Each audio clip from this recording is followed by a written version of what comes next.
Bonjour à toutes et à tous, j'espère que vous allez bien. On se retrouve pour le brief du mardi 20 mai, il est 8h38. Aujourd'hui, on va parler donc des news économiques, du ratio long and short, du funding, open interest, des liquidations. On regardera ce que font les whales en finissant par l'analyse technique de Bitcoin. Mais avant ça, on va regarder donc ce qui s'est passé hier. On a eu un mouvement agressif haussier. On a eu donc un rebond parfait dans l'OBH1. Donc on a laissé quand même pas mal de liquidités en dessous, hein. Ce qui aurait vraiment été clean, c'est de faire une petite mèche en dessous de ça pour ensuite avoir donc ce rebond. On n'a pas fait ça. Donc logiquement, on devrait revenir chercher cette zone. Maintenant, je pense que voilà, vous voyez que j'avais ouvert ce trade, donc je viens de le close, quasiment ABE. Je venais de réduire mon risque de 50 quand on était donc quasiment au prix d'entrée. Et là, je viens de le fermer entièrement, donc ça paye les frais. Vous allez comprendre pourquoi, parce qu'on a en fait des datas qui peuvent, nous faire aller un tout petit peu plus haut, dans lequel on ferait quelque chose comme ça, dans lequel on vient juste là et ensuite si on valide un setup baissier, là, on pourra tout simplement rentrer en short pour venir chercher ces liquidités et chercher le FVG, M15. Mais pour l'instant, voilà, à mon avis, on est dans une zone de rebond, donc ce trade a été fermé, donc il avait été call dans la school et voilà, on s'en sort indemne. Mais voilà, l'analyse était très simple, hein, c'était, tout simplement quand on se met en M15, c'était un retour zone OTE dans, le FVG ici, protégé par un breaker block que nous avions donc juste ici, qui était plutôt clean. Donc on voit que le rejet avait été efficace, hein, juste là et juste là et à un moment, voilà, ça a break. Et derrière, on est revenu quasiment se rappuyer sur ce FVG, sur cette zone. Donc là, on n'est pas à l'abri d'avoir un rebond, court terme sur lequel, bah, on pourrait, aller un peu plus haut. Donc au niveau news économique, aujourd'hui, on n'a pas grand-chose. On a simplement donc la décision de la RBA sur, les taux d'intérêt. Je fais une petite parenthèse, j'ai fait une vidéo hier sur les 5 erreurs fatales en trading, que, vous faites la majeure partie du temps. Donc n'hésitez pas à la regarder, elle est vraiment intéressante. Je pense qu'elle va aider beaucoup de monde. Donc n'hésitez pas à la regarder, ça prend 12 minutes. Donc clairement, voilà, même si vous la mettez en x2, ça prend 6 minutes. Regardez-la, franchement, c'est super intéressant et ça va aider beaucoup de personnes. Au niveau crypto bubble, ce qu'on voit, c'est qu'on a du vert à peu près partout, hein. On a eu un up sur Bitcoin, donc par conséquent, on a eu un up sur les alts. Donc ça va être intéressant de les analyser directement sur la school en live ce soir. On va regarder ça. Donc si je me voulez nous rejoindre, n'hésitez pas, le lien est en description de cette vidéo.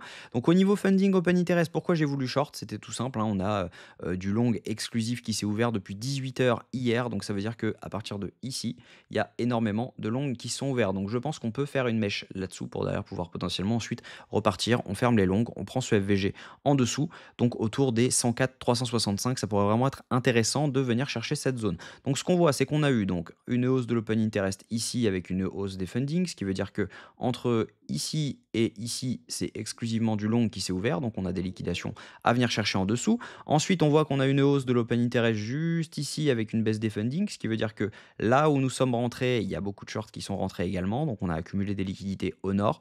Et ce qu'on voit, c'est que ici, on a pas mal de longues qui sont en train de s'ouvrir. Donc par conséquent, on accumule des liquidités en dessous. Donc potentiellement, s'ils rentrent ici, logiquement, ils mettent leur stop loss ici, voire ici. Donc, on a quand même pas mal de liquidités à venir chercher entre les 104 900, donc les 105 000, et les 104 455. Donc, ça pourrait être intéressant de faire ce mouvement-là pour ensuite pouvoir avoir potentiellement un rebond. Si on regarde au niveau liquidation, on voit qu'on a pas mal de liquidations dans les 104 400 dollars. Donc là, on est sur 24 heures, mais ça s'étend quand même jusqu'aux 102 000 dollars. Donc, faites attention, on peut aller quand même beaucoup plus bas.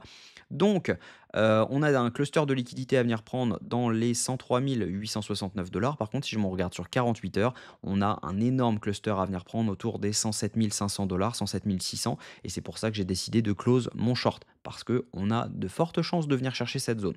Donc, dans l'idée, on viendrait liquider donc cette zone des 104 500.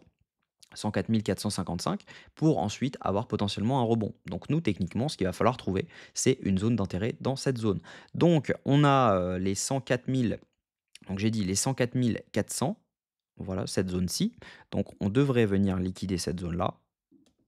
Hop, on voit qu'on avait Mesh donc dans cette OB ici. Donc on a un FVG juste en dessous, ça pourrait être vraiment intéressant de venir chercher cette zone. On a également un IFVG qui se trouve juste ici.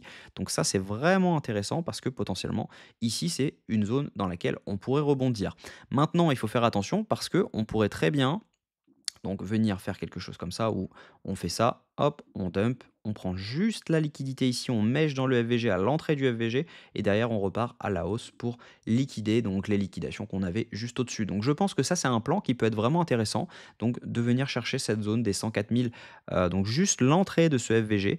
Après, ce qu'il faudrait trouver, c'est un order block pour sécuriser. Donc, on se mettrait le stop loss sous le prochain order block. Et le prochain order block se trouve au 103 164 $. Donc, c'est un peu lointain hein, quand même. On serait sur un RR de, si jamais je dis pas de bêtises, si on rentrait quasiment là-dedans, on pourrait même un peu rentrer dans les 104, 144. Mais bon, pour pas se faire front run, vaut mieux rentrer là.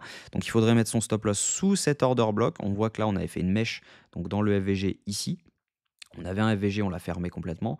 Donc, logiquement, on n'a pas de raison forcément de revenir dans cette zone. Donc, ça pourrait être intéressant de mettre son stop loss là-dedans pour derrière venir chercher donc les 107 500, 600. Donc, ça donnerait potentiellement un RR de 3,42. Donc, c'est plutôt intéressant. Donc, on pourrait même affiner l'entrée pour rentrer dans cette zone pour avoir un RR de 3. Donc, ça pourrait être vraiment intéressant. Par contre, c'est un trade risqué parce que le stop loss n'est pas dans une zone d'invalidation. On pourrait très bien revenir chercher la zone OTE de tout le mouvement et derrière avoir notre rebond. Et par conséquent, ça, c'est la zone dangereuse. Donc c'est un trade dangereux, donc mesurez bien votre risque si vous décidez de le prendre. Mais voilà, à mon avis, ça, c'est un plan qui va être plutôt pas mal. Donc ce que je vais faire, c'est que je vais me mettre 0,5% à mon avis en trade juste ici avec un stop loss en dessous.